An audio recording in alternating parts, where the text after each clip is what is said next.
What's going on, everybody? Welcome back to Steelers Training Camp Rewind here from Latrobe. I am still over here at St. Vincent College. We are over with day 3, and wow, was it hot. Folks, it was 100 degrees on that field. It was really 92, but the real field temperature was over. The rain that dropped yesterday and today took all the humidity straight up into the sky. It absolutely felt like a scorcher here today. There were multiple guys that just had to take breaks with, they had cramps, some heat-related issues. Man, it was brutal out there today. This is why Mike Tomlin moved training camp back to 1:55 instead of 10:30 like it was last year. He got his heat-related stuff. Some of these guys make it look easy, though. For example, Jalen Warren and Caleb Johnson. These two guys are, when Mike Tomlin says they're highly conditioned, those are the two I think of. They just keep getting reps, and acting like it doesn't affect them. And let's start there with the running backs, because I think that there is a chip on both those guys' shoulders for different reasons. For Caleb Johnson, it's to kind of try and prove that he can be a guy that's great in pass pro, a guy that can catch the ball out of the backfield. And he continues to showcase he's got some legitimately solid hands. Now, pass pro's not going to come until Tuesday, when I think they're going to have backs on backers, and that should be a lot of fun to watch. It always is. I love backs on backers, and Caleb Johnson's really looking forward to it too. He said he's worked out in Arizona, so a lot of 110-degree heat days. So these days don't seem even as brutal as those to a degree. Humidity is probably a little more here. But dry heat in Arizona also can be brutal when you're working out in it.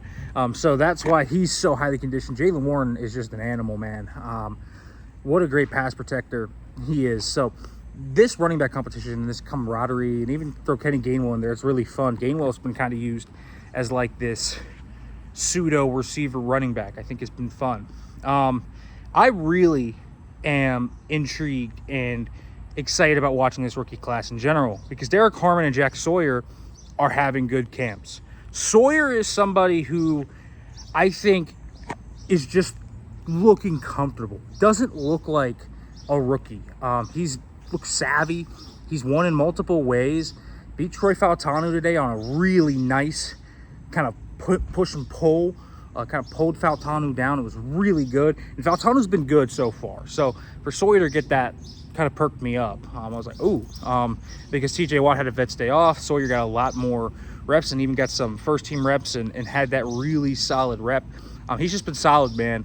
Derek Harmon has been a man possessed, kind of sacked in 7 shots that won it for the defense. He's had multiple TFLs in the run team periods. Continues just to flash. He just seems like somebody that is not phased by the level that he has gone to. So he's been really good. Dante Kent got a pick today in 7-on-7. That was impressive on a seam ball.